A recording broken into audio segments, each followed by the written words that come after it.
Yeah, Overlord. Hey everybody, it's Tripl-L and hey, Overlord episode. It is episode 8. Great, cool. Alright guys, hey, so you know the video is a bit late. Apologies. I've had to take some time off to deal with personal issues, but we should now be back on track for the next few days. It'll be good. Anyway, Overlord episode 8.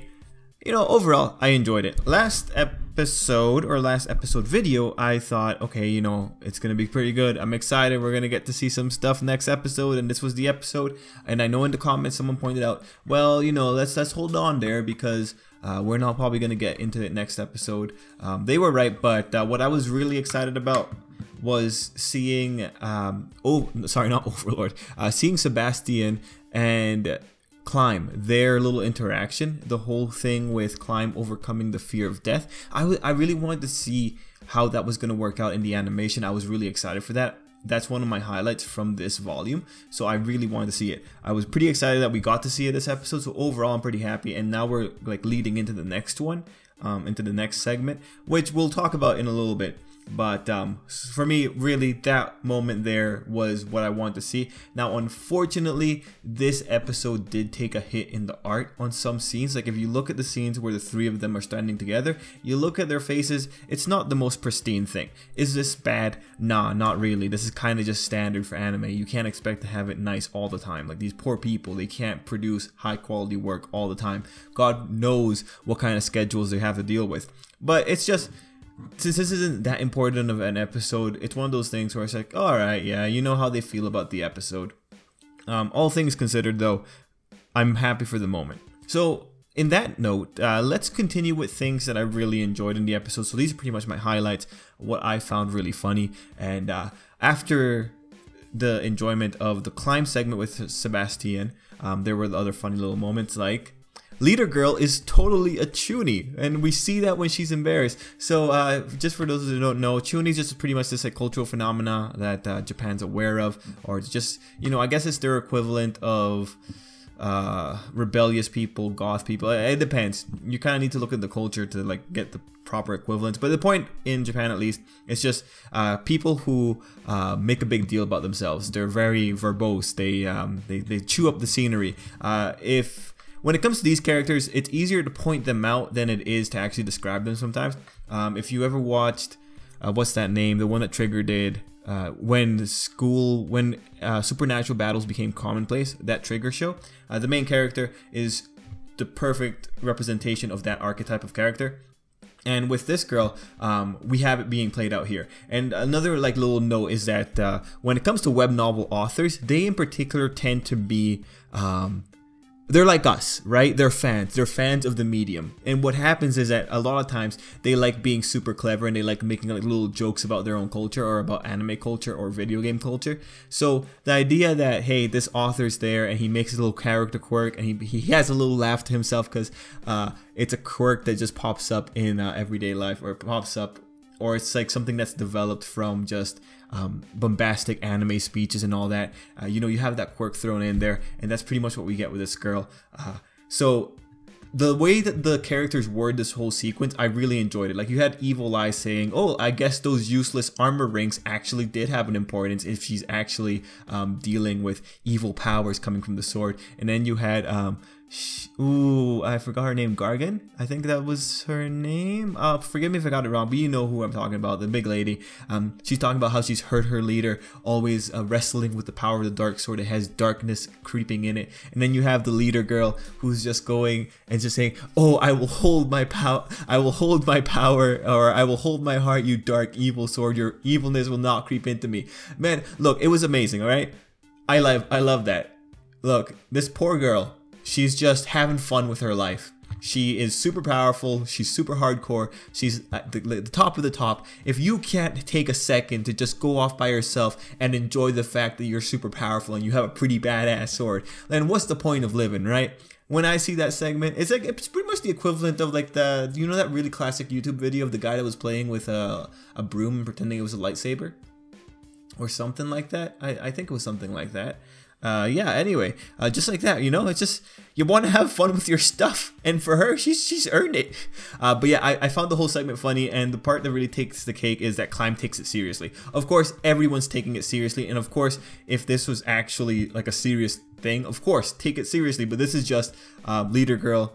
She just wants to have fun. She just wants to have fun with her dark sword of epic powers, a sword that was handed down from a man who had demons in his blood, or demonic blood through his vein, part demon or whatever. You know, overall, we've gone too long for this. This has been a 3-minute segment for a very small thing, but it's the little things. You gotta appreciate it. It's just little things.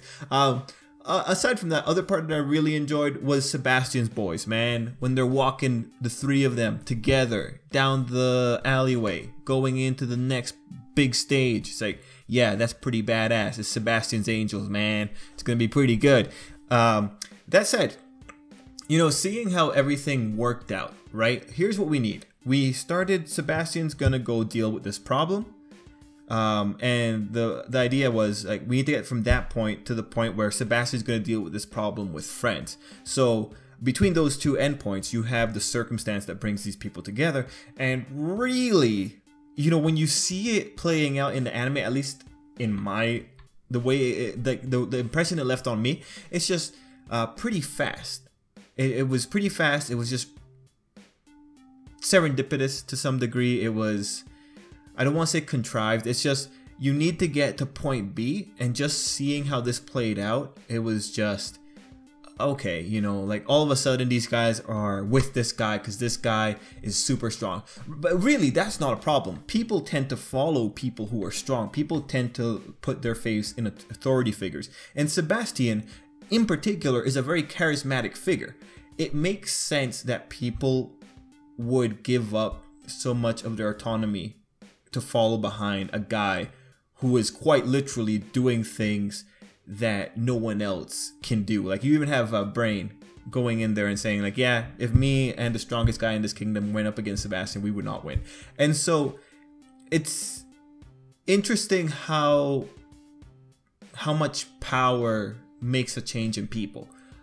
It's just, this is a case where I think the novel gets the point, because the novel takes extra details to paint out the characters' mental landscapes. Now, mind you, Brain in particular, I think they did a really good job of trying to point out what this was. Like, you even have Brain talking about how, like, this little kid, this grown man wanted to run away, but that little kid just stuck in there. So that's pretty interesting stuff, right? It's just an issue of, we need to get from point A to point B. How are we going to do it? Okay, we're going to use power to win these guys over. We're going to use honor to win these guys over. We're going to use Sebastian's overall good nature to win these guys over. And these guys are going to follow him because it's like, all right, this guy's pretty freaking badass. And also, hey, he's a nice guy. Yeah, I want to help him. So this is definitely an interesting point. I still think that the novel does it better only because the novel goes into more detail of how these characters feel. For instance, in the novel, you would have more exposition on Brain sort of revering Climb already in this segment. You would have more exposition on Brain revering Sebastian on this segment. Not to say that this is bad for the anime itself. Like, I guess the point gets carried. You get the point overall. It's just, if you were questioning, oh, well, why does this happen so quickly? Well, it's just because we need to get through this, and power is a good enough motivator for people to join in. The point is, we need these 3 boys walking into that room together so we can see some badass stuff. Another thing that I really enjoyed, and this is Sebastian's character. Sebastian, throughout everything, he's very honest and he has integrity. This isn't strange to anyone who's been watching the show. Not strange at all. But it is cool when you have the character being like, well, you know, Climb, I don't think you can do this. Brain here could probably handle himself. You know, when you have the character pointing out that, hey, this other character's competent too, it feels good. It feels good that competent characters are acknowledging each other.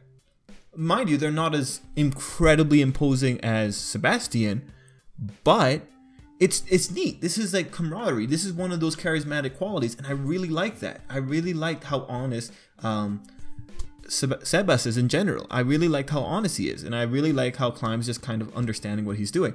For Climb, you know, you have that bigger issue. He continues to have the whole talent thing shoved in his face, and so you have that first segment, which is pretty much exposition, 8 minutes of exposition to set up just various things for the plot, and then you have also Climb being reminded, hey, you're not the best at this.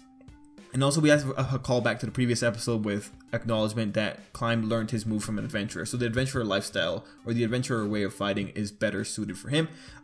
Anyway, you know, you have Climb's whole thing going throughout this. And so, as Sebas said, he doesn't have talent. And how does he deal with that? Well, you have to give Climb some other kind of advantage, and that is the advantage of not being afraid of death, because that's something that not many people can do, and we have Brain there to kind of exemplify that. So, you know, with Climb, ooh, I kind of forgot the point. Yeah, Climb, you know, we have his backstory here.